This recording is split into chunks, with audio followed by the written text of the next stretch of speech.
के नवाही इलाका मांझा कोटली के करीब थाना मेलसी की हदूद में मेलसी केनाल में नहर की अचानक बंदिश पर नहर में कई रोज पुरानी कार बरामद। मजीद देखते हैं हसनैन खान की इस रिपोर्ट में। कैरोड़ पक्का मांझा कोटला के करीब मेलसी कनाल की अचानक बंदिश पर नहर में गिरी कार बरामद।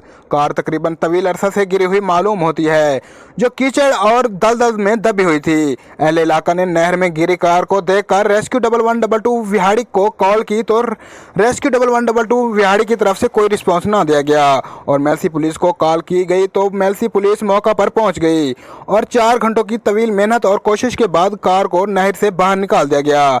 डीएसपी मेलसी ने राज न्यूज़ की टीम से गुफ्तगू करते हुए बताया कि गाड़ी तवील अरसा से गिरी हुई मालूम होती है। कार के चारों शीशे मुकम्मल तौर पर बंद थे और फ्रंट शीशा बुरी तरह से टूट चुका था। हमारी टीमें तहकीकात कर रही हैं, बहुत जल्द गाड़ी के मालिक को ट्रेस कर लिया जाएगा। कैमरा टीम वकास फैसल के साथ हसनैन खारिंद, राज न्यूज़, कैरोड़ पक्का।